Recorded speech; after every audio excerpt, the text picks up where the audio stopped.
Bienvenidos a Dimes y Billetes, un podcast de finanzas para nosotros los otros. Aquí hablamos de dinero, inversiones y economía. Todo platicado de forma sencillita, práctica y muy aterrizada, con peras y manzanas. Yo soy Maurice Dieck, un fiel creyente de que necesitamos educación financiera para tomar mejores decisiones en nuestra vida. Y también creo firmemente que juntas, la educación e inclusión financiera son pilares fundamentales para que todos tengamos una vida mejor. Así que prepárate.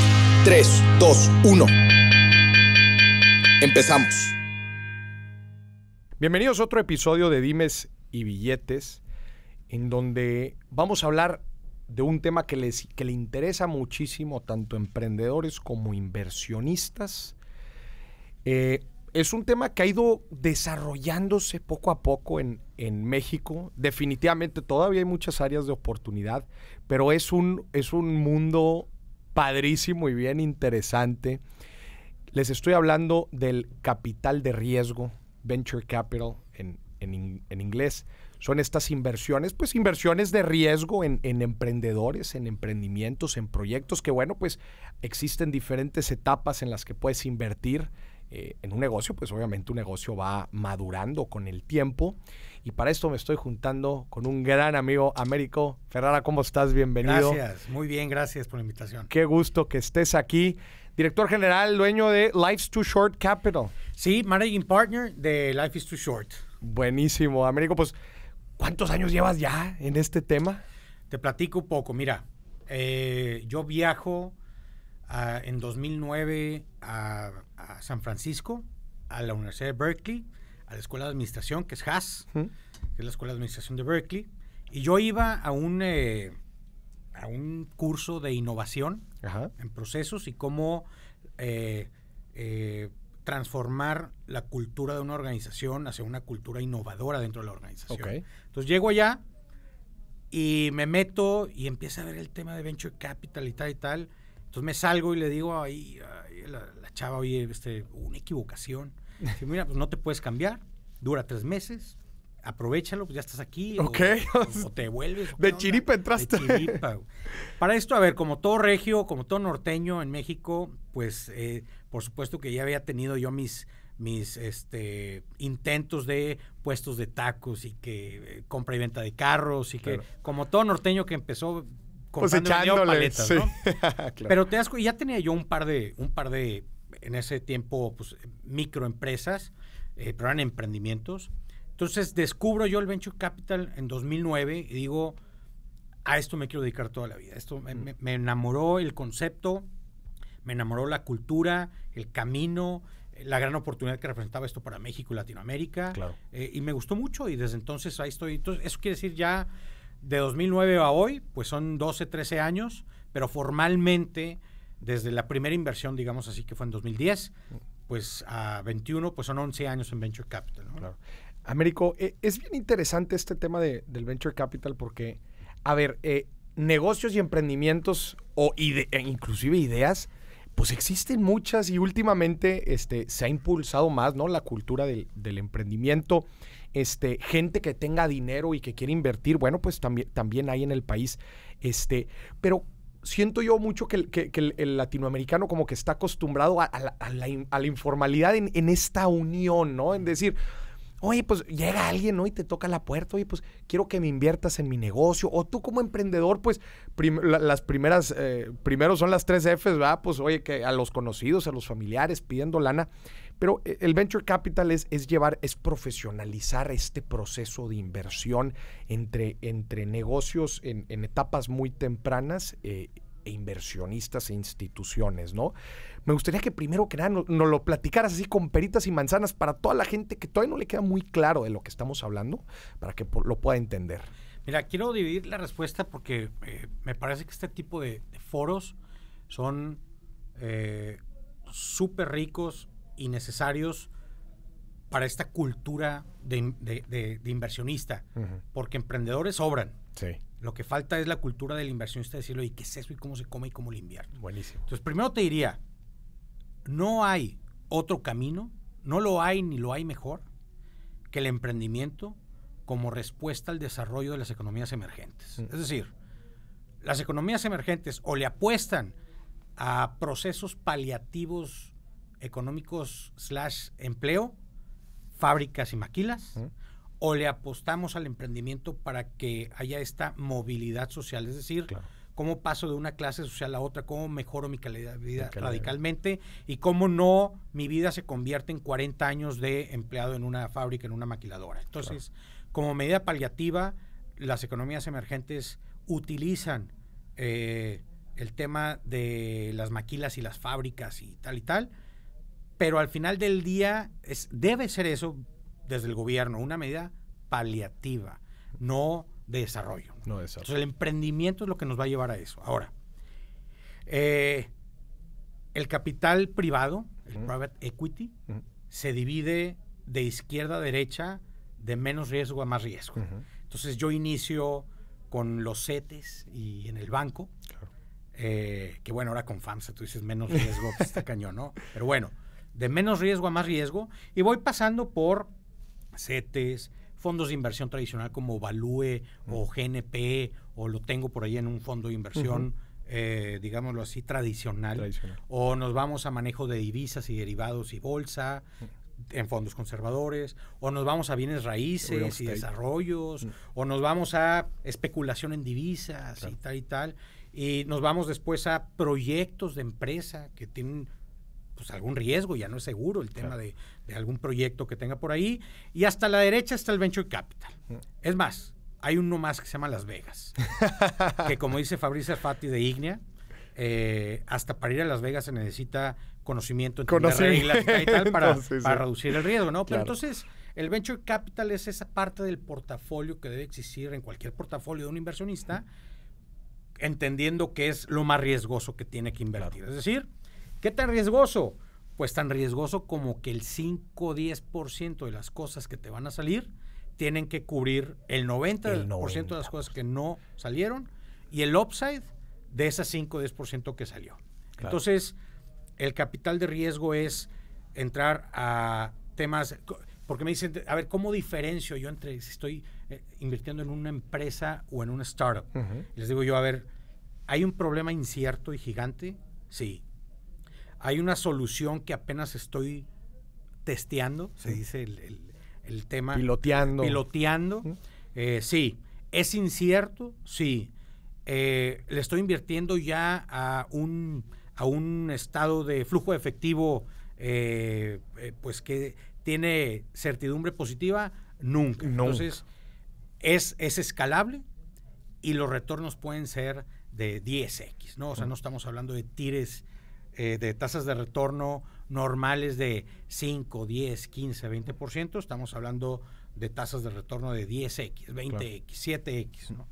Ese es el capital de riesgo. Pero muy importante lo que mencionas, cómo se diferencia de cualquier otra inversión dentro de un negocio, pues es que acá estás invirtiendo muchas veces, Américo, en ideas.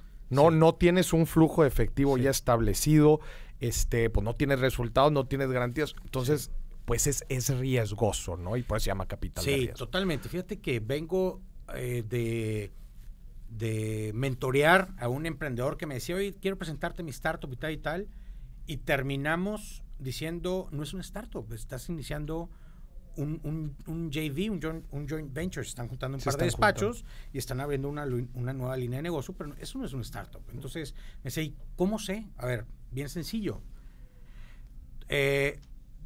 Una idea, pues es eso, que tú tienes que primero identificar una problemática, diseñar una solución y después diseñar un modelo de negocio que vas a levantar capital para financiar toda esa etapa de investigación y después vas a levantar capital para financiar todo el deployment de una estrategia comercial y después vas a buscar un éxito, una salida de ese dinero que pediste. Una empresa, estás formando eminentemente un patrimonio, es tu empresa que tú vas a operar y te ves ahí 20, 30 años en algo que conoces, en una tesis conocida, en una problemática conocida, en un ámbito y en un modelo de negocio conocido, ¿no? Es más bien me estoy expandiendo, estoy abriendo una unidad de negocio nueva, una ciudad nueva, pero es algo conocido, es algo cierto. Claro. Platícanos, Américo, porque yo sé que tú eres un fanático del Venture Capital. ¿Por qué te gusta tanto? Muy bien. Mi personalidad Porque se tiene que tener personalidad. Sin duda, sin duda, pero fíjate, como dice Ben Horowitz en su libro The Hard Thing About Hard Things, las empresas, las organizaciones y las startups, cualquier organización que maneje dinero, tienen que tener claro que hay etapas y vidas de las organizaciones en donde a veces hay guerra y a veces hay paz. Y tal como hay generales que son buenos para la guerra, hay generales que son buenos para administrar la paz.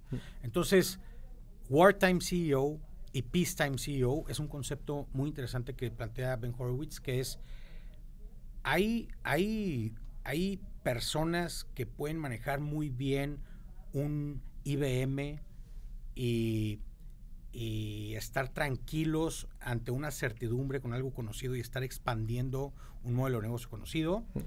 Y hay personalidades que necesitan guerra y que necesitan retos y que necesitan arrastrar el lápiz y que les gusta andar en campo. Y eso es el startupeo, eso es el venture capital, eso es el inversionista ángel o el VC que le gusta estar en el riesgo. Porque yo puedo estar como inversionista también en proyectos con certidumbre, pero son muy aburridos.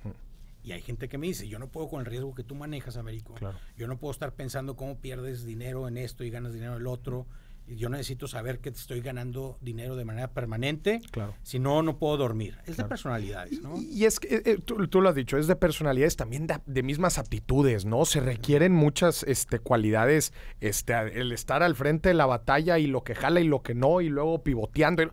Eso es algo. Y también el llevar a una organización a grande, llamémosla una organización madura, llevarla todavía a explotarla lo más que se puede, pues son, como dices, son hasta personalidades distintas de la etapas, persona. ¿no? Necesitas a este wartime CEO, a este emprendedor que se va a aventurar a validar una problemática, una solución, un modelo de negocio, a levantar capital, a comer pizza fría, 2-3 años, pasando hambre, contra un retorno exponencial y entregarle esa organización funcional a una eminencia MBA, corporate peacetime CEO, para que administre su crecimiento cierto, ¿no? Entonces, pues es de personalidades. Entonces, tú cuando le entregas, yo, por ejemplo, a mí me entregas una organización sin mucho reto en función de probar y validar cosas, me aburro. Y los emprendedores son eso, no es que no tengan, es que simplemente se aburren, quieren estar, son estos emprendedores seriales por excelencia. Tavo Zambrano, que le creció una startup y dice, oye, pues ya me creció ya lo que sigue, porque tengo un bucket list de cosas que probar, objetivos, porque yo soy wartime CEO y punto, ¿no? Claro. Oye, Américo, para que la gente entienda cómo se ve muy tangiblemente, por ejemplo, las etapas de fondeo. O sea, a ver, cualquier persona nos podría decir aquí, oye, pues yo tuve una idea, ¿no? Y yo le pedí prestado a mi abuelita, yo le pedí prestado a un tío, yo le pedí prestado a mis papás, yo le pedí prestado a amigos. Ellos son capital de riesgo, están metiendo su dinero en capital de riesgo. ¿Cómo se ve el capital de riesgo? Pongámoslo en una línea del tiempo. Sí. Miren, es muy sencillo. Es una línea de tiempo en la X. La Y es rentabilidad. Entonces, típicamente, el financiamiento a diferencia de un proyecto, un negocio, que inicia típicamente, y no es regla general para nada, nunca. Sí. Pero bueno, inicia típicamente con un crecimiento con flujos positivos. Es rentable desde el día 1 porque ya tengo cartera, ya tengo modelo y pues nada más le piqué play a la franquicia y se puso a vender, ¿no? Entonces, lo que hace un emprendedor en la línea de tiempo es que inicia en flujos negativos. Entonces, yo tengo una idea que se me ocurrió en una carnita asada, se me ocurrió en una plática con Mori, se me ocurrió, y tengo que ir a pedirle lana a mis friends, fools and family, and fans. Ahora también. Le tengo que pedir a mi amigo, a mi familia, a mi tal, o de mis ahorros, el bootstrap. O de mis ahorros tengo que empezar a financiar esta primera etapa que le llamamos nosotros de investigación. Soy un investigador al principio. Estoy financiando la validación de una problemática que se me ocurrió. Estoy validando las hipótesis de solución, estoy validando el modelo de negocio hasta llegar a un product market fit. Okay. Ese product market fit, ya que pasé por un proceso en donde me acabé mi dinero, me acabé mis amigos dispuestos a financiarme, ya una incubadora me aceptó y me aceleró un poquito, la aceleradora me impulsó un poquito más, a lo mejor un ángel de mucho riesgo me apostó la parte final de la investigación, pero ya llegué con algo. Ahora sí voy con los ángeles o con el seed capital, con el capital semilla, que con algo ya probado voy a empezar a cambiar esa pendiente negativa a una pendiente negativa hasta llegar a un break-even y de ahí para arriba. Entonces, ahora también me dicen, ¿cuándo es el momento de pedir? Antes, pre-WeWork, pre-Teranos, pre-Yogome, que son como 3 ejemplos en México, Latinoamérica, en el mundo, de cómo el Venture Capital ha cambiado, y ahorita platicamos si quieres un poquito más de eso, pero es un tema de no pidas dinero nada más porque tienes una startup, es decir, pide cuando necesites. Claro. Si no necesitas la startup y está generando el flujo para financiar su crecimiento, no lo pidas. Pide cuando realmente lo necesites, porque el dinero más caro que hay es el que le pides a los accionistas. Son las acciones más caras que vas a vender, ¿no? Entonces, si tú te metes a este tren de levantamiento porque tengo que levantar, vas a tener un fundamento financiero que al final del día pues no te va a ser tan rentable como si tuvieras ordenado para que en tus estados de resultados fueras creciendo lo más números negros posible, entendiendo que una startup típicamente se ve en números rojos, ¿no? Claro. Y entonces, en esto, justo en esta línea del tiempo que nos platicas, oye, empezaste con una tendencia negativa, empiezas a mejorar un poquito el flujo, llegas al famoso break-even y en eso ya empiezas a crecer. ¿Hasta qué punto se sigue considerando capital de riesgo? Es decir, oye, pues ya si tiene cierto historial de números positivos, tiene cierto crecimiento, ya no se considera pues una inversión de riesgo, y ya porque pues obviamente esto también juega en los retornos esperados de los accionistas, claro, y pues en el cálculo del riesgo, ¿no? ¿Hasta qué punto se sigue considerando? Yo te diría un ángel inversionista, que es este primer dinero profesional, porque a eso nos dedicamos, claro, a diferencia del familiar. Nosotros ya nos dedicamos a esto, por eso es dinero profesional. Estamos asumiendo la parte más riesgosa de todas, ¿no? Porque es la primera etapa, es esa etapa en donde empieza a profesionalizarse el startup, el emprendimiento, y le vamos reduciendo el riesgo de tal manera que le entregamos el startup al capital semilla o al fondo serie A o B o tal y tal, y cada vez va habiendo menos riesgos. Pero la diferencia del foco, de lo que nos tenemos que dedicar cada quien es diferente. Ejemplo, si yo como ángel inversionista le estoy invirtiendo algo que ya va a pasar de una pendiente negativa, lo tengo que ir preparando para profesionalizar la organización para que llegue a un punto en donde un fondo serie A, le empiece a interesar. Y el reto es diferente. Un growth capital, un seed capital, capital semilla o capital de crecimiento, estamos viendo todavía crecimientos exponenciales, doble, triple dígito, mes con mes, trimestre con trimestre, y ahí es cuando tú sabes que tienes una startup ya funcional. Es decir, cuando, dice un amigo, cuando estoy persiguiendo la pelota cuesta abajo, es decir, no alcanzo a cubrir la demanda de tanto que me está creciendo el tema. Claro. Claramente estoy en una startup que está creciendo ventas de manera exponencial.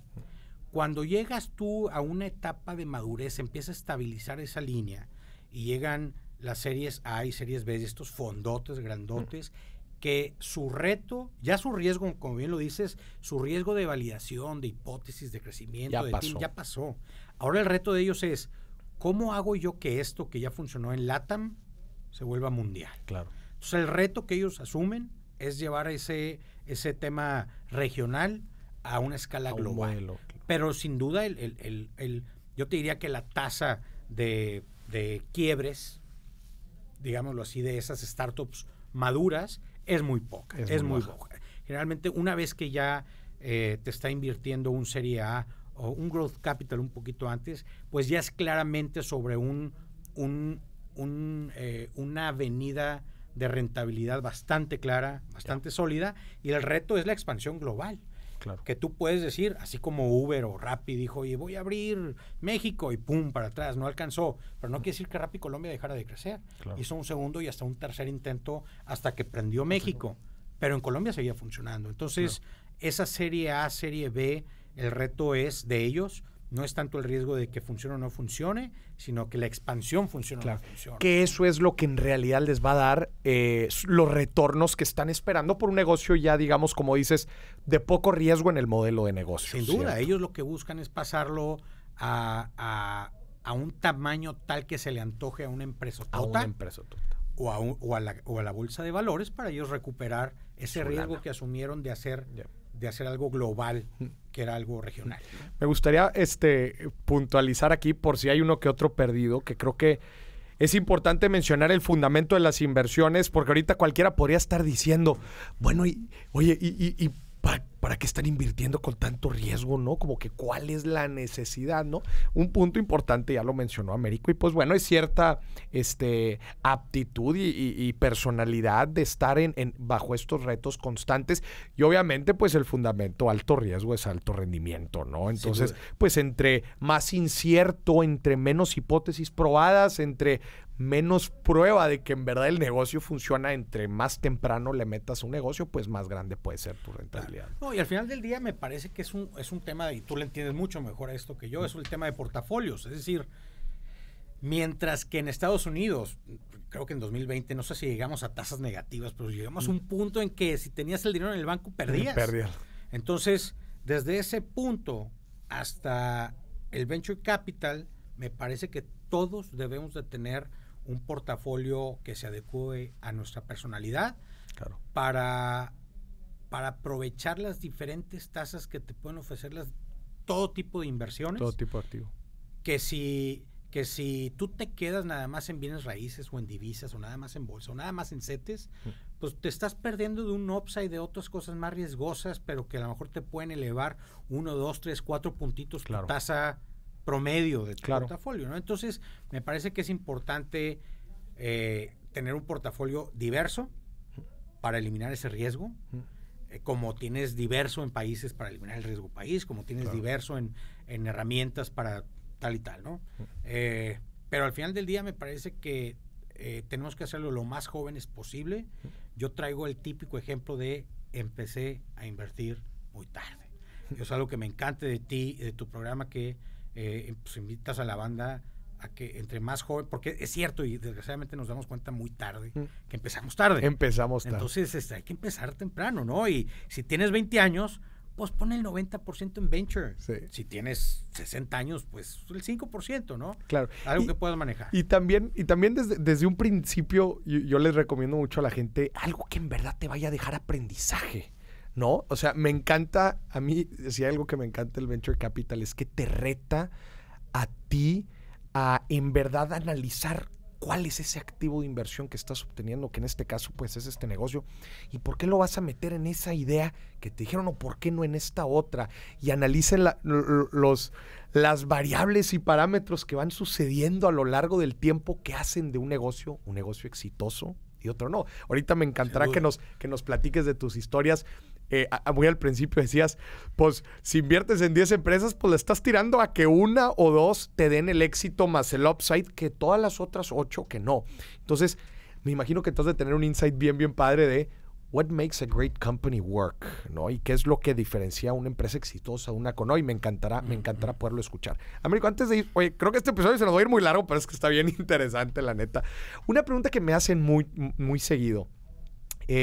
Y yo sé que tu respuesta va a ser, bueno, pues es que no hay nada escrito en piedra y tienes que evaluar cada una de las decisiones, pero ¿cuál sería el proceso de toma de decisión que le recomendarías a un emprendedor cuando va empezando y dice, ay, pues es que no sé si pedirle dinero a mis papás, no sé si ahorrarlo yo, no sé si pedirlo al banco, no sé si acercarme con un ángel inversionista? ¿Por dónde empiezo? Sí. ¿Qué les recomendarías? ¿Qué proceso le recomendarías de análisis? Fíjate que algo que nosotros, como Life is Too Short, tenemos en 11 años, tenemos inversiones en startups en varios países. Okay. Y es bien como evidente el proceso o la diferencia entre inversionistas en cada país como emprendedores en cada país.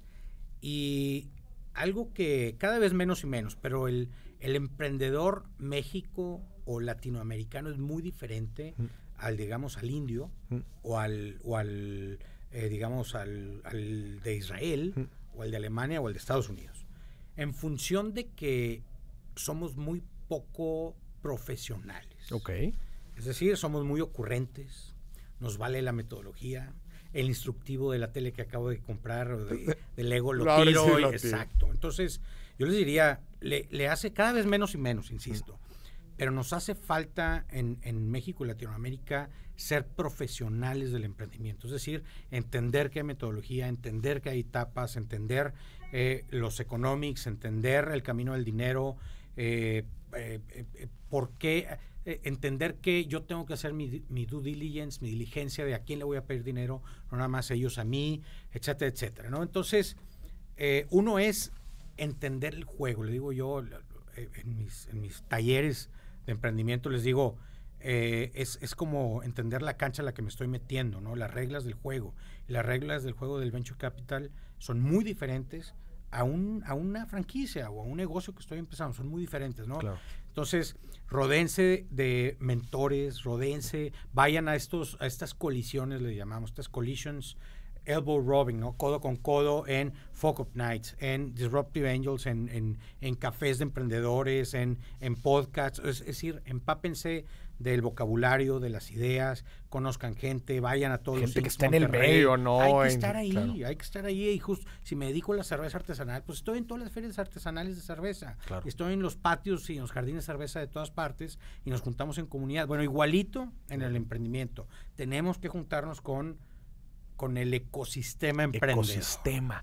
Acabas de tocar un tema importantísimo que, la neta te lo quiero preguntar, porque he escuchado opiniones de todo, y definitivamente pues me ha tocado vivir aquí la realidad mexicana. Y ¿qué opinas tú del ecosistema de emprendimiento en México? ¿Se impulsa? ¿No? ¿Qué le falta? Y obviamente, pues cuando digo ecosistema me refiero a todo, desde cómo el gobierno hace su parte, las instituciones financieras y de fondeo hacen lo suyo, los emprendedores, etcétera. ¿Qué opinas tú? Mira, es una respuesta muy larga, entonces espero que la puedan editar. El ecosistema emprendedor típicamente se analiza en 5 sentidos. Cuando un inversionista o emprendedor hace su due diligence de, oye, Austin es la mejor ciudad para mi idea, no sé, o Bogotá o Santiago de Chile, el análisis que tenemos que hacer como inversionistas o como emprendedores para decidir dónde voy a arrancar es un análisis de 5 temas. Gobierno, academia, ONGs, capital y emprendedores o talento. Entonces, voy a hacer un análisis rápido de cada uno de los de México. De México. Gobierno, no le entiende. Desaparecieron el INADEM, eso a nivel México, ¿no? Sí. A nivel estatal, he tenido, no te digo cuántas juntas con compañeros ángeles y fund managers de aquí de Nuevo León para hablar con el gobernador y el secretario de Desarrollo Económico para que le apuesten al emprendimiento, para que haya un instituto estatal, para que hagan una aceleradora del gobierno, algo, lo que sea. Claro. No hay. ¿Cómo es posible que a nivel municipal Monterrey no tenga una aceleradora, una incubadora de negocio cuando cualquier ciudad de medio pelo en Estados Unidos tiene un centro de negocios? ¿Cómo Monterrey no lo tiene? Monterrey no lo tiene, ¿no? El gobierno no lo entiende. 2, la academia. Las universidades me parece que cada vez más y más le van entendiendo. Los ejemplos más palpables están... por suerte, aquí en Monterrey, el TEC, la UDEM, la UNI, la UR le están entendiendo bien, están creciendo cada vez sus carreras, están abriendo esas incubadoras y aceleradoras que en cualquier universidad decente de primer mundo tiene su incubadora, tiene su aceleradora, tiene su fondo de inversión para las startups que se incuban allá adentro. Aquí cada vez, y lo digo porque soy catedrático de un par de universidades aquí y he visto cómo en los 10 años que he estado participando ha ido mejorando, la academia se ha ido abriendo. Claro. Sin embargo, si te comparas con la Universidad de Tel Aviv, la Universidad de Santiago o Stanford y Berkeley, no tenemos nada que hacer, estamos en pañales. 3, ONGs. Y en ONGs particularmente me refiero a las cámaras patronales, no a las empresas, a las cámaras patronales. Yo quiero aquí hacer un gran shout out y felicitación a la CAINTRA de Nuevo León, que es a nivel nacional e internacional, alguien que se está poniendo, la industria en Nuevo León se está poniendo muy bien las pilas, desde un Fede Montúfar que arrancó que es la parte de empresarios jóvenes, que arrancaron el Startup Factory hace algunos años, están genere incubando, preparando emprendedores locales, hasta Monterrey Digital Hub que preside Eduardo de la Garza en Eoris, que hay 10 empresotas de aquí en Monterrey que le están apostando a un centro en donde se apoya al emprendedor.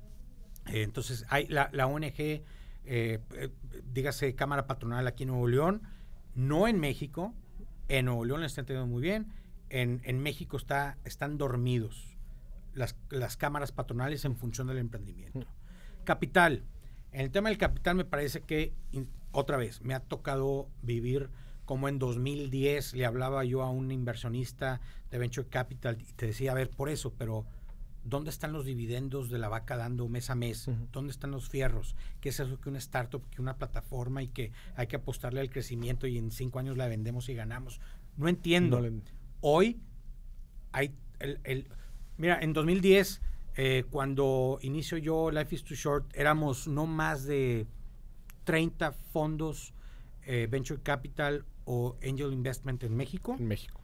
Y había algunas 20 family offices sofisticadas en México.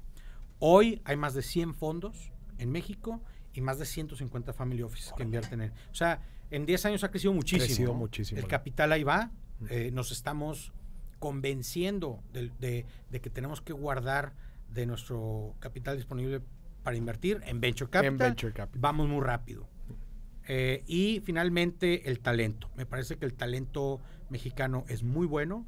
Hemos invertido nosotros, por ejemplo, en startups en Estados Unidos, que me decía, oye, ¿tú sabías que nuestro diseñador está en Tula, Hidalgo? Por alguna razón en Tula, Hidalgo hay un pequeño clúster de desarrolladores que de manera muy barata, que compiten con los indios o con los ucranianos, pues, por alguna razón se juntaron en Tula, ¿no?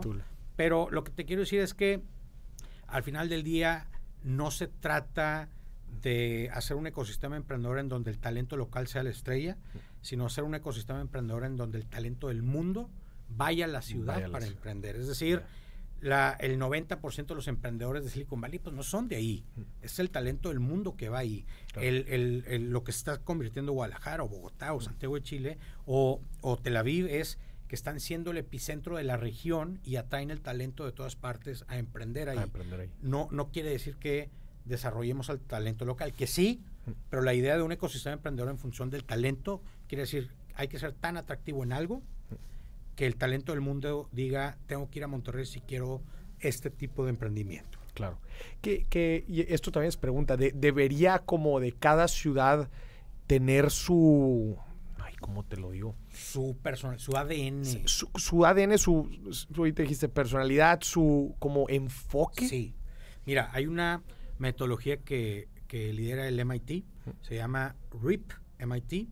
Hoy Monterrey está pasando por ese proceso, liderado por el TEC de Monterrey, CEMEX, y la iniciativa la lidera Rogelio de los Santos, que es el líder de la Luz Capital. Y esta iniciativa lo que busca es ayudar a una ciudad a encontrar su why. Su propósito. Para que son naturalmente buenos, para dejar esa tontería de querer ser el Silicon Valley vía plataformas y redes sociales. Claro. No, compadre, si Monterrey tiene que ver con educación, servicios financieros e industria, ahí te debes enfocar. Si la Ciudad de México tiene que ver con movilidad y real estate, pues se está convirtiendo en la ciudad en el mundo para ser un emprendedor de movilidad o PropTech o por ejemplo Boston, que tiene que ver con educación y medicina, o por ejemplo Silicon Valley, que Silicon Valley tiene que ver con todo lo que tiene que ver con plataformas, o Austin y todo esto que está haciendo SpaceX, que tienen que ver con la industria aeroespacial. Entonces cada ciudad tiene que dejar de emular otros ecosistemas. Y lo que busca, por ejemplo, esta metodología es entender para qué soy naturalmente bueno. Para qué soy bueno. Para no batallar y decir, bueno, pues vamos a desarrollarnos conforme a esto, ¿no? Claro. Ahorita empezabas a platicar, Américo, de la parte del emprendedor, han ido creciendo el talento. Me gustaría, bueno, primero, pregunta, ¿cuántas empresas tienen en el portafolio Life is Too Short? Life is Too Short hoy por hoy tiene 29 inversiones, de las cuales 25 son startups. Son startups. ¿En México y en...? Tenemos startups en México, Colombia, Perú, Estados Unidos, Inglaterra, Italia e Israel. ¿Qué busca Américo en un negocio, en un emprendedor? ¿Qué es lo que buscas? ¿Dónde contigo llegan cientos y cientos? Oye, ¿cómo has afinado tu ojo para identificar? Todos los fondos de inversión tenemos nuestras tesis de inversión y nos enfocamos en etapas del startup en función de la madurez y o la vertical de inversión, la industria en la que estás invirtiendo.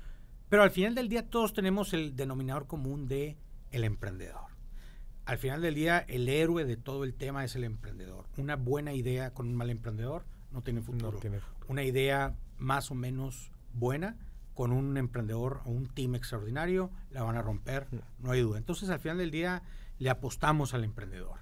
Como me decía un hermano inversionista de la ciudad, Juan Clarión, decía, oye, mira, pues han pivoteado 20 veces, pero qué bárbaro estos chavos, no me arrepiento de haberles invertido, porque están dejando el alma en la cancha por sacar adelante el startup y el dinero de nosotros los inversionistas, o sea, no quieren quedar mal. Claro. Esos son los emprendedores que necesitamos. Son 3 características lo que vemos para configurar eso: energía, profesionalismo y honestidad.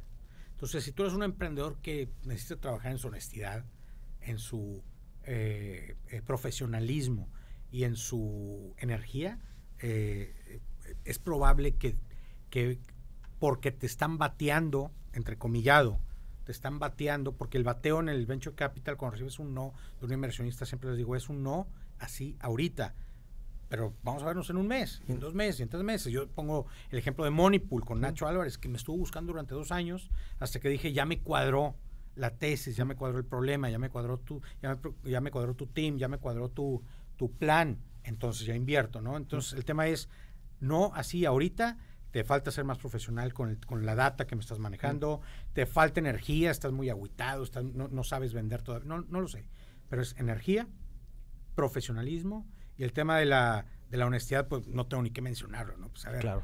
si no sabes, mira, pero me ha tocado invertir en startups en donde tú pides a lo mínimo que tenemos que tener acceso o derecho, es la información financiera. Claro. Es decir, ¿cómo va la startup? ¿Cómo va el negocio? ¿Cómo va el estado de resultados? Pero mínimo, básico, ¿eh? Pero es lo mínimo que te tengo que claro, debo de pedir, a lo que tengo derecho. Claro. Y si tú como emprendedor lo niegas porque te estás metiendo mucho, me estás ahogando, porque sacas 1000 excusas y se trata nada más de que no lo tienes. Claro. Pues bueno, déjame te ayudo a hacerlo, ¿no?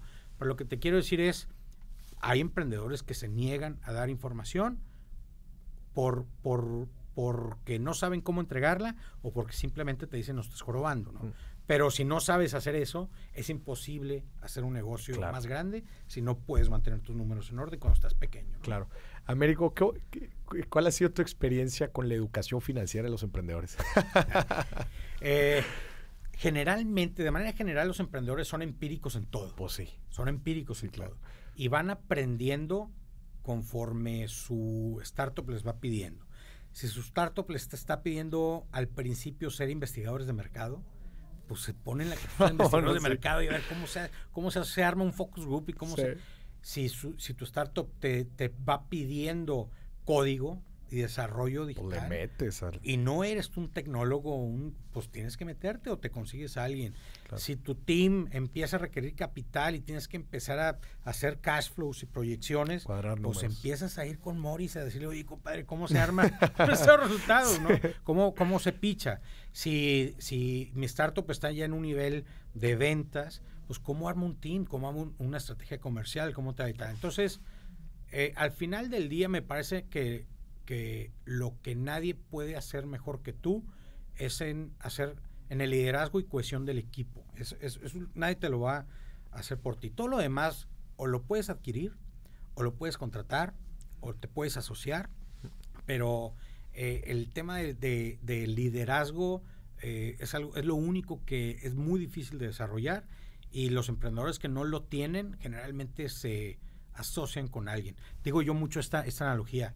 Una rata de laboratorio con un algoritmo, un invento, una fórmula, un tal, es eso, es una rata de laboratorio.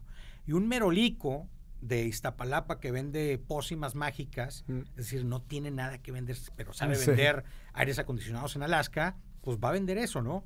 Juntos son Uber, juntos son Airbnb, juntos son... Entonces busquen para qué son buenos, cuál es su pata, asóciense y hagan magia, ¿no? O sea, al final del día solos no agregan valor como juntos, ¿no?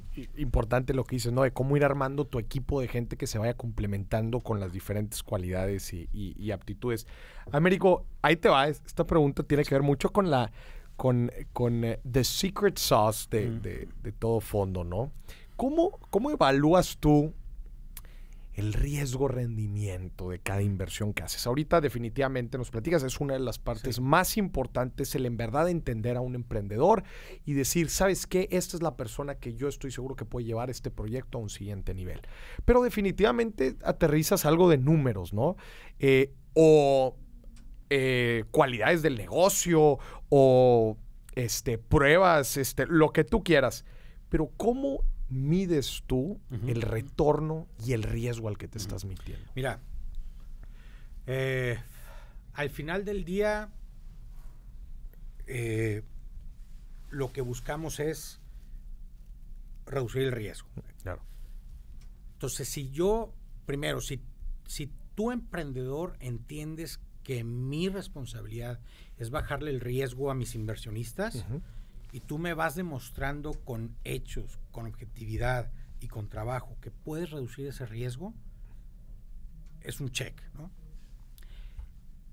Hay un antes y un después en función de WeWork, Teranos, Yogome, que te lo comenté hace rato, y es, antes de estos ejemplos, el Venture Capital, y durante muchos años, el tema era una papa caliente, es invierte ahorita y pásale la papa caliente, o sea, el estado de resultados en rojo al siguiente inversionista, pero con una ganancia en el valor de la acción. Claro. Y pasa la papa, y a ver a quién le truena, hasta que llega un IPO y pues ya le tronó al mercado. Y allá está en IPO en rojos. Sí. Así ha habido salidas a bolsa en rojos. O busca una empresota que esté adquiriendo no el negocio, sino la tecnología, el team, la cartera, el área geográfica del startup, lo que sea. Después de esos 3 ejemplos que mucha gente han dicho, ves, es muy riesgoso el tema y tal, lejos de ser golpes para el Venture Capital, me parece que esos ejemplos han venido a profesionalizar el Venture Capital. Por ejemplo, hoy te digo que es muy difícil que un inversionista invierta en Venture Capital si no hay un claro plan hacia la rentabilidad. Es decir, entiendo que estés en números rojos, pero ¿cuál es tu plan para llevar el startup a la rentabilidad? Porque ya entendimos que la papa caliente no es sostenible. Claro. Eventualmente esas cosas, los inversionistas van a dejar de confiar en esos temas porque no les gustan ese tipo de escándalos, y la verdad es que no son rentables. Estás jugando con especulación y a pasar la papa caliente. Entonces, yo te diría, al final del día, o al margen de estos comentarios, si tú no me demuestras que puedes crecer el negocio, al final del día en evaluación de la acción, la evaluación del negocio, claro. Si no me muestras un plan en donde tú puedas hacer crecer el negocio en valuación 5X, 10X, 20X, yo no veo un plan ni un team para hacerlo realidad, no voy a invertir. Entonces, primero que todo, me tienes que mostrar un plan para que ¿por qué busco esas 10X en evaluación? Claro. Porque estoy buscando que yo sé que el 90-80% de esas no va a ser cierto. No va a ser cierto. No va a alcanzar. Entonces, yo tengo que buscar planes 10X o 20X o 5X para que al final del día queden retornos de un venture capital entre 25% y 40% de retorno anual. O sea, al final del día, estas supervaluaciones de X promediadas andan entre 20 y 40%, según el fondo, un fondo muy fregón o un fondo estándar, ¿no? Ya. Anual. Anual. ¿Verdad? De retorno anual. Buenísimo. Platícanos, Américo, una historia de fracaso y una historia de éxito que te haya tocado con un emprendedor y haznos también pues un análisis de, pues yo creo que se debió a estas tres variables o estos tres factores el hecho de que hayamos tenido el éxito o el fracaso. Me gusta mucho platicar el tema de, ¿quién te diré? Pues hay muchos éxitos, muchos fracasos. Uno que me guste es a lo mejor el de Tom O'Malley de Curvent. Es un chavo que tiene 42 años. Que todo mundo se imagina un emprendedor de 20, 25 años. No. La data nos dice que los emprendedores más exitosos tienen entre 38 y 42 años. ¿Por qué crees? Porque ya tienen cicatrices, porque ya tienen temple, porque ya pasaron por 2 o 3 quiebres, porque ya tal y tal. Es como data, ¿no? Como data, entre 38 y 42 años están teniendo los exits más como consistentes en esas edades, ¿no? Tom O'Malley, VP de Oracle en Asia para ventas, marketing, le ve claramente una oportunidad de consultoría. Es que estaban haciendo procesos muy caros y muy largos, cuentas de millones de dólares, llegaba un equipo de consultores y en 6 meses te sacaban una biblia de caso de cómo Procter & Gamble debía funcionar mejor en Asia, ¿no? Entonces este chavo se dio cuenta que podía hacer el proceso más barato y más sencillo haciéndolo con gente externa, no con estos harvarianos cobrando eso por el tema del título. Entonces lo picha 20 veces a su jefe, lo mandan a volar, hasta que un día dice, con permiso, me voy a San Francisco a fundar Curvent, ¿no? Entonces, lo que él dice es, a ver, a través de syndicate boards, son boards on demand, consejos de administración on demand. Entonces llega, por ejemplo, Procter & Gamble y dice, oye, Curvent, que es el nombre del startup, tengo este polímero de grado clínico, ¿qué hago con él? Pues en vez de ir, con mucho respeto, a Boston Consulting Group. Con las grandes firmas de consultoría. KPMG, bla, bla. Este chavo dijo, en 12 días, por $25,000, te junto un board de 2 expertos en el mundo para entregarte un reporte de 12 páginas para presentarte 12 business cases de cómo puedes hoy monetizar o hacer un caso de negocio de ese polímero grado clínico. Entonces, le tengo mucho cariño yo a ese emprendimiento por varias razones. La primera es que ha ido consistentemente creciendo y creciendo en Estados Unidos. Ellos ya están basados en San Francisco, pero acaban de abrir ya en Nueva York oficinas hace un par de años. Ya han estado creciendo. Hoy en la pandemia lo manejaron espectacularmente. Es un emprendedor que se amarró en función de gasto, se amarró en función se puso las pilas en función de venta, no le tiene miedo, tiene 42 años.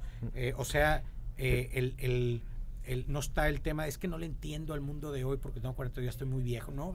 Al contrario, él estuvo ahí metido un buen tiempo. Sin duda, ¿no? Le entiende muy bien el tema de... Pero qué interesante, o sea, es como un modelo de consultoría de estrategia, pero on demand y con costos muy reducidos y con tiempo muy reducido también. Sí, pues yo te diría, oye, tú para contratar a Deloitte en un caso de estudio para Procter & Gamble, pues te va a cobrar te sale un par de millones de dólares, 6 meses, y una biblia de un business case que es inoperante. Sí, ¿no? Exactamente. Porque ellos no están aquí vendiendo. Exactamente. Porque son los consultores, así se les ve a los consultores. Claro. Llegan externos a decirme qué hacer y después se van y me dejan el precio. Oye, Américo, yo fui consultor mucho tiempo.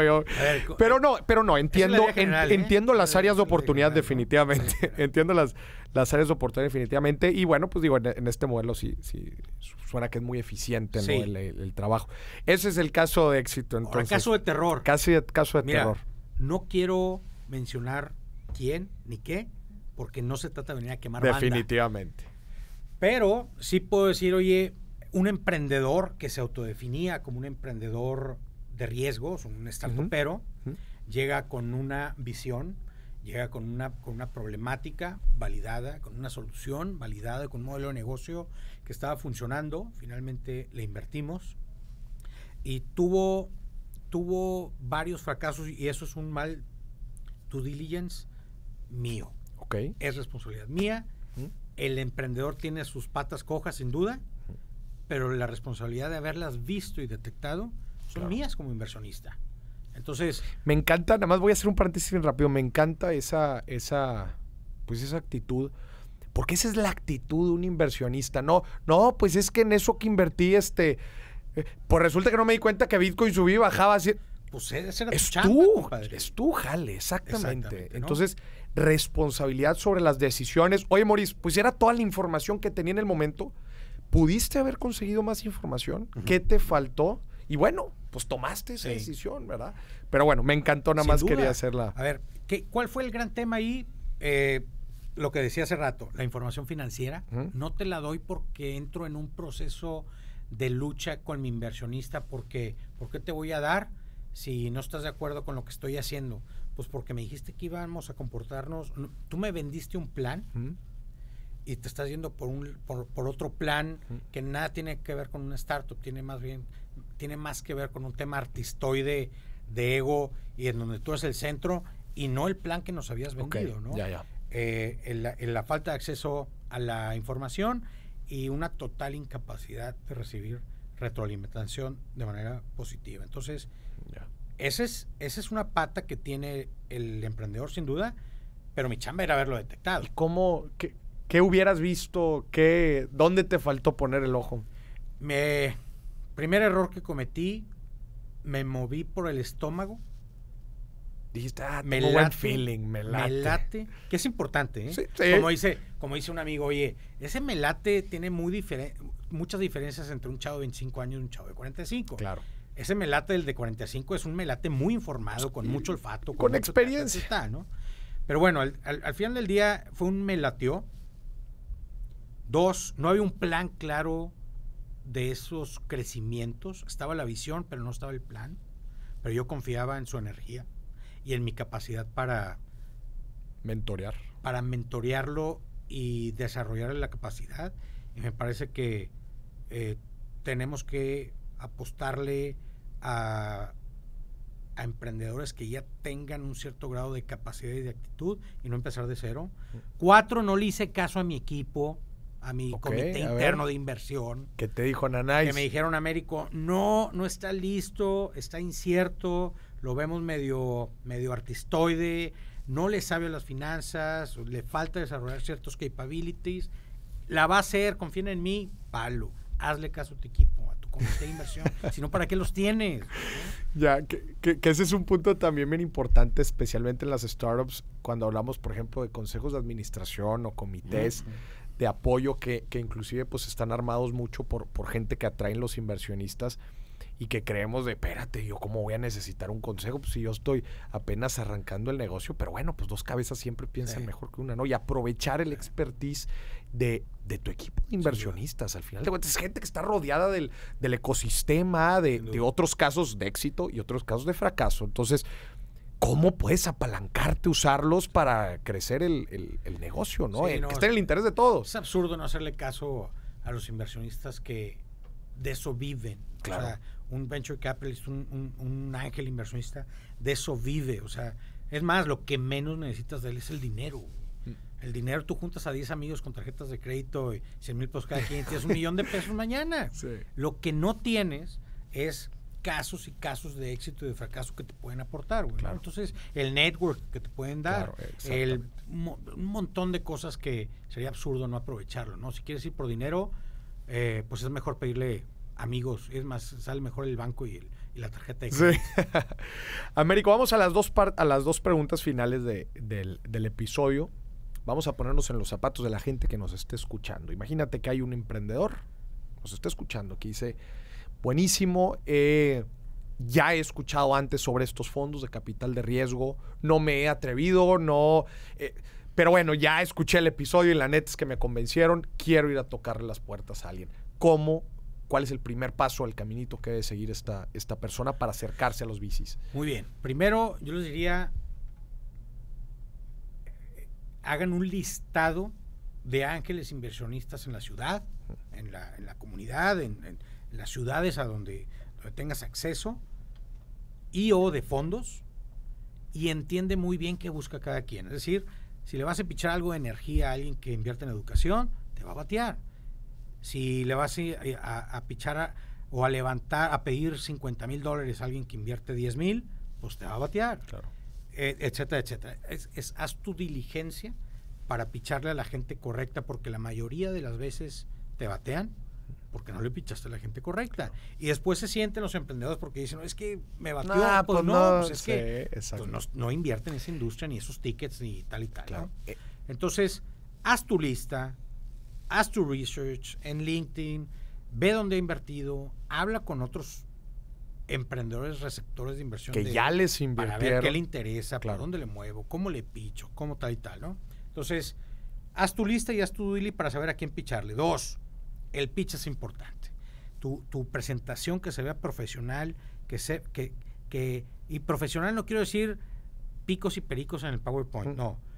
La data que estás presentando tiene un objetivo claro. Clarísimo. Y es, tengo que tener, por ejemplo, que el primer pitch es un first date de 20 minutos. Y lo que tengo que conseguir en el first date es un second date de 1 hora. Y después tengo que conseguir un third y fourth date con el equipo de due diligence de finanzas y de mercadotecnia y tal, ¿no? Entonces, es entender las etapas de picheo. De picheo. 3, si un inversionista o un fondo se tarda mucho en contestarte, no insistas. No sabes ser inversionista. O sea, me dicen, ¿y dónde te puedo contactar? Pues en mis redes sociales. Tú me escribes y el ángel o el inversionista que no conteste, pues no le sabe. O sea, nosotros vivimos del pitch. Claro. Vivimos de estar todo el día recibiendo propuestas. Estar revisando propuestas. Entonces, a ver, ya sé que me vas a pedir dinero. Que no, de eso vivo, a eso me dedico, que no te dé pena. Yo a eso me dedico, a dar dinero contra buenas ideas y buena ejecución, ¿no? Claro. Entonces, aquel inversionista que batalles mucho para encontrar lo que tal y tal, pues, oye, pues cuidado porque no es un algo inversionista, ¿no? Pues no se dedica a eso, ¿no? O al final del día hay inversionistas muy sofisticados que se dedican a invertir solamente en recomendados, porque es un efecto o es una tesis sociológica que la gente buena atrae a gente buena. Y un emprendedor exitoso nunca te va a recomendar a alguien en que no le vea algo. Entonces, hay fondos que solamente reciben pitches de gente recomendada de alguien a quien ya le invirtió. Ya. Entonces, también si te interesa a alguien y estás batallando mucho es porque a lo mejor tiene esa estrategia ese tal o cual inversionista, pero entonces ve con los emprendedores en los que ha invertido y derecha la flecha.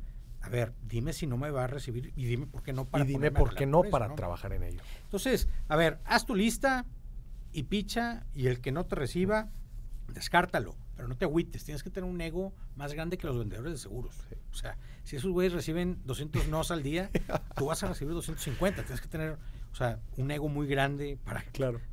Perdón, un ego nulo para que no te afecte el no, porque vives de no, ¿no? Claro. Américo, en tu experiencia, ¿cuáles son como los grandes errores que los emprendedores cometen al momento de pichar? Digo, ya los mencionaste ahorita algunos, pero así que tú dices, esto sencillamente no puede pasar. Okay. ¿Qué dirías?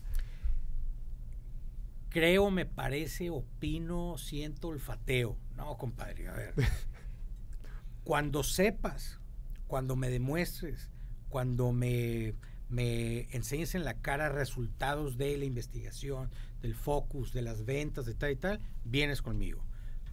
Para especulación, pues vamos con el Bitcoin, ¿no? Sí. Hard data, dato duro. Dato duro. Quiero hablar con alguien profesional. Sí. No quiero hablar con un Javi Noble de las pipas VIP. Yo creo que a mí se me ocurre, me parece, en la carnita asada a mis amigos les encantó la idea. Nah. 2, un plan. Si no hay un plan, mira, hasta con el plan pasa. Yo recuerdo alguna vez que le invertimos a alguien y en la primer junta de consejo con otros coinversionistas, el tema, bueno, ya muchas gracias por la inversión, así, ¿por dónde nos vamos? ¿Cómo que por dónde nos vamos, compadre? Me vendiste un plan. Claro. Pues ejecuta el plan y ¿qué necesitas de nosotros para apoyarte? Entonces, tú puedes tener los números para atrás y el hard data, y si no tienes un plan, es irrelevante, ¿no? Esa información. Esa data es data, no es información y no es el insumo para un plan para hacer crecer. Claro. A mí me parece que esos son los dos más grandes, la falta de validación y la falta de plan.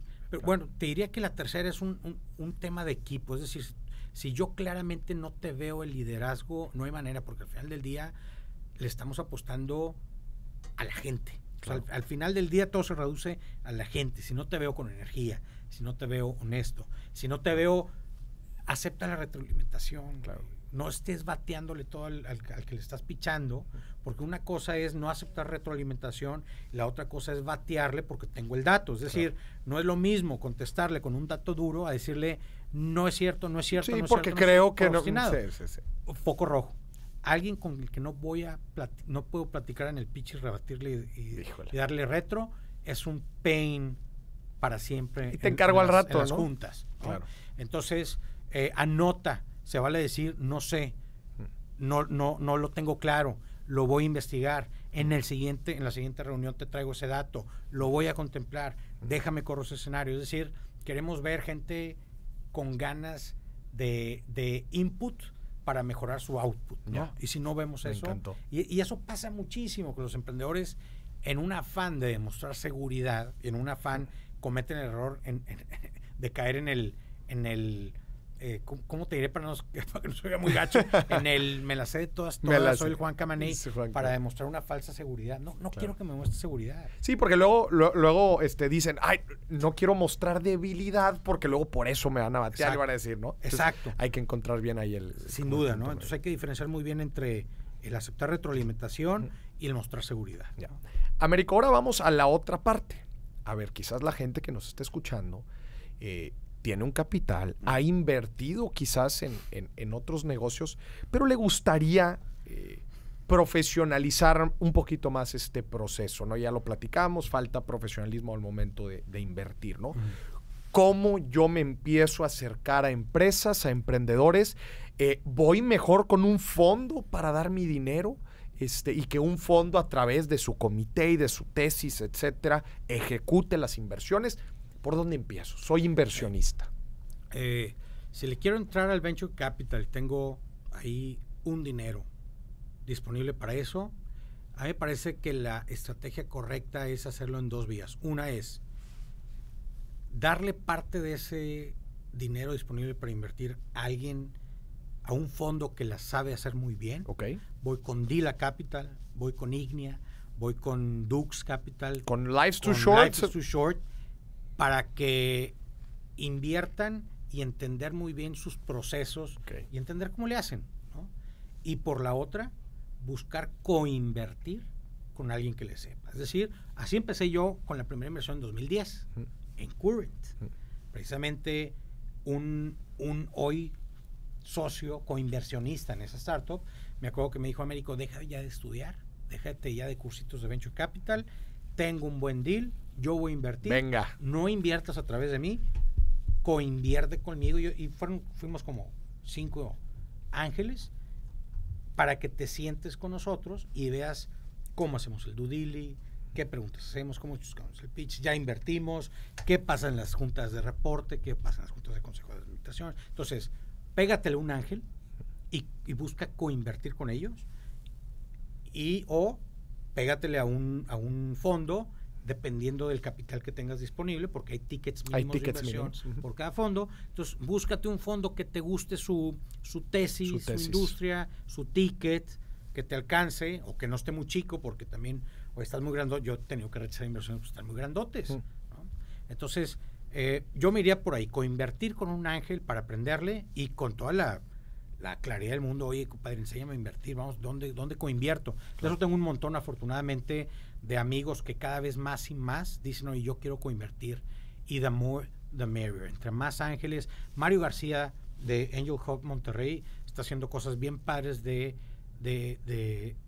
aceptar ángeles principiantes, es decir, no sé cómo hacerle, y él se está convirtiendo. Gente que está empezando ya hablo en Guadalajara, ya hablo en Ciudad de México.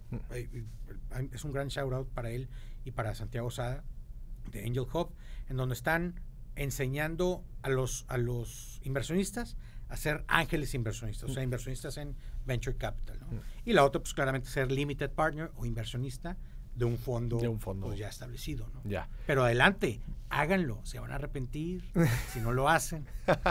No, y me encantó toda esta parte de vivir el proceso, entender qué es lo que está sucediendo y como dices, pues poco a poco te vas a ir profesionalizando como un inversionista ángel, ¿no? Y solito vas a volar solo si te interesa, es decir, me gustó el tema, le entendí, tengo un poquito más de capital por acá o desinvierto en una casa para ponerlo acá. Empiezo a mover mis activos. Pues al rato empiezas a crear tus pipes de deals. Claro. Y los emprendedores te van a empezar a buscar porque pues ya te han visto en varias partes y los pitches solos te van a empezar a llegar. Claro. Y solito, antes de que acuerdes, vas a estar metido en 20 startups y vas a ser un buen ángel inversionista.